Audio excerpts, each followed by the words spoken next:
হাজার হাজার লক্ষ কোটি গুনাহ করছে, জীবন বরবাদ করে দিছে। এরপর আল্লাহ তাআলা বান্দারে ডাক দেয়া করে, লা তাকনাতু মির রাহমাতিল্লাহ,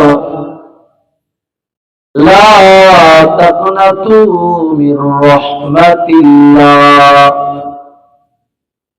বান্দা বান্দিরে, আমি আল্লাহর রহমত থেকে নিরাশ হয়ে যাসনি, আর আমি আল্লাহর কাছে ক্ষমা চা, আত্মসমর্পণ কর। জীবনে কত গুনাহ করছ, জিন্দেগি বরবাদ করে ফেলছ, আমি আল্লাহর কাছে ক্ষমা চাও।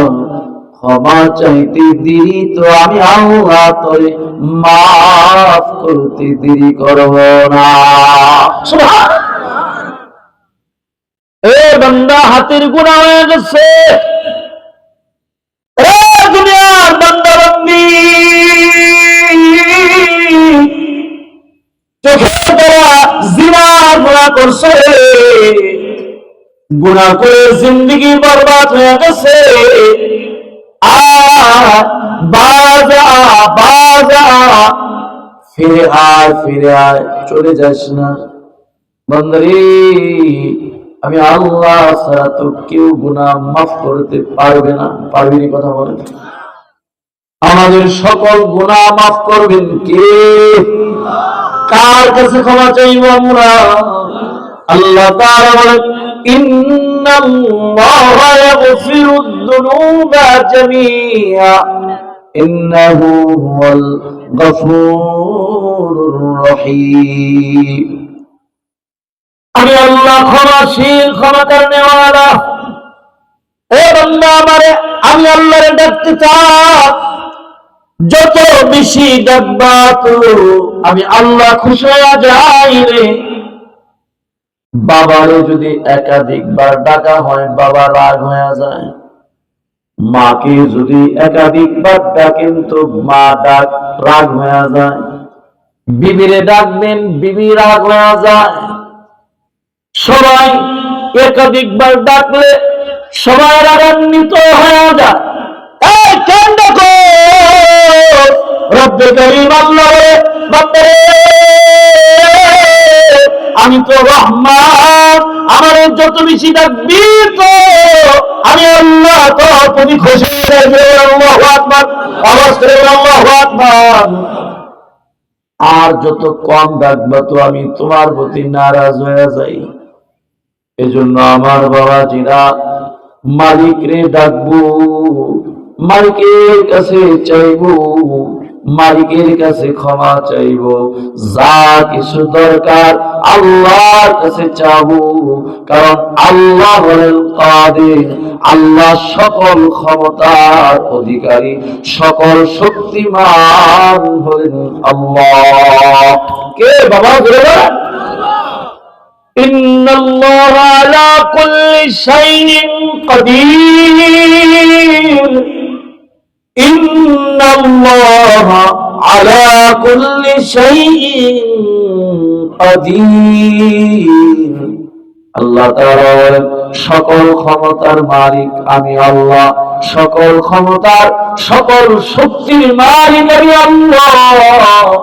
কাজী বান্দা, তোমার যা কিছু দরকার আমি আল্লাহর কাছে চাও, আমি আল্লাহর কাছে আত্মসমর্পণ করো।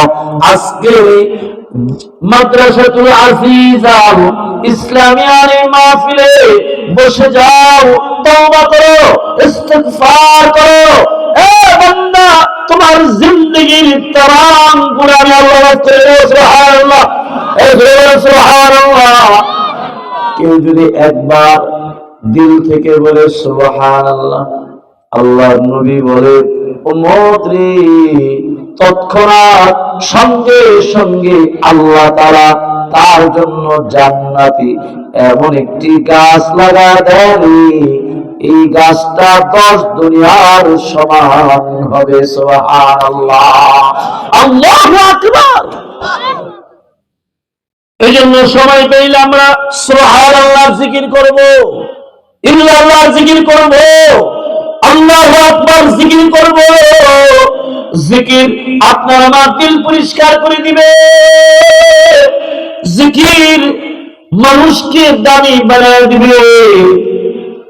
কিন্তু আমরা চায়ের হোটেলে বসে মানুষের নামে গীবত করি, চায়ের হোটেলে বসে মানুষের নামে বদনাম করি।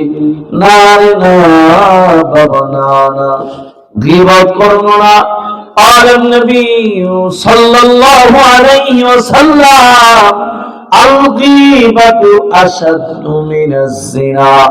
নবী কয়, উম্মত রে, জিনার গুনার চাইতেও মারাত্মক গুনাহ হলো গীবতের গুনাহ। নাউজুবিল্লাহ। এই জন্য কারণ আমি গীবত করা যাবে না, গীবত করবো না, পরচর্চা করবো না, বদনাম করবো না, জবান দিয়া জিকির করবো আল্লাহ আল্লাহ আল্লাহ বলে জিকির করবো।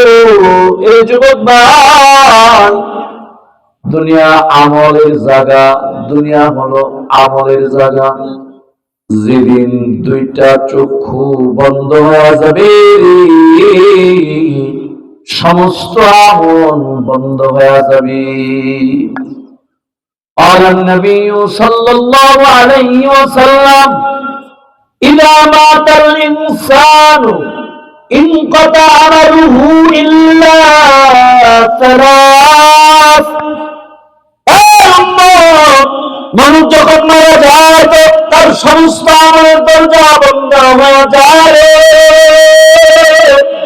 কিন্তু তিনটি আমল কিয়ামত পর্যন্ত চালু থাকে।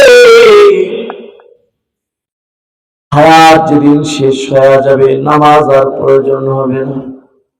হায়াত যেদিন শেষ হয়ে যাবে, রোজা প্রয়োজন হবে না। যেদিন মারা যাবা তো কোরআন তেলাওয়াতের প্রয়োজন হবে না। যুবক ভাই, হায়াত রে মূল্যায়ন করো, হায়াত রে কদর করো। এই যুবক, এখনো সময় আছে।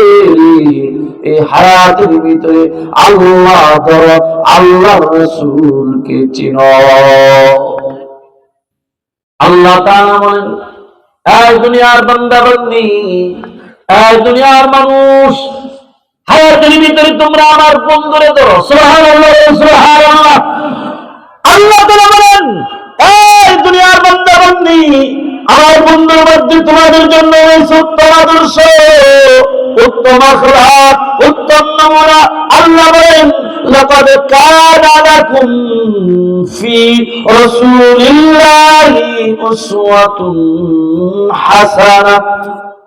তোমাদের জন্য উত্তম আদর্শ রয়েছে, তোমাদের জন্য উত্তম আখলাক রয়েছে, তোমাদের জন্য উত্তম চরিত্র রয়েছে।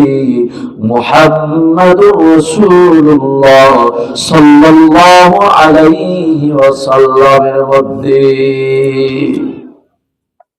এ যুবক ভাই আমার, জাহাঙ্গীরনগর ইউনিভার্সিটিতে পড়তে পারেন, ঢাকা ইউনিভার্সিটিতে পড়তে পারেন, অক্সফোর্ড বিশ্ববিদ্যালয়ে পড়তে পারেন।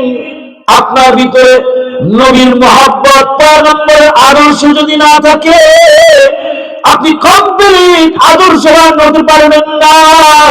আল্লাহর নবীর চরিত্র ছাড়া মানুষ কোনদিন সভ্যতা অর্জন করতে পারে না। কথা বলেন ঠিক না ভাই? ঠিক। আল্লাহর নবীর উসওয়াত ছাড়া, আল্লাহর নবীর আখলাক ছাড়া, আল্লাহর নবীর সুন্নাত ছাড়া কোনদিন মানুষ আল্লাহর পছন্দনীয় বান্দা বান্দি হবে না।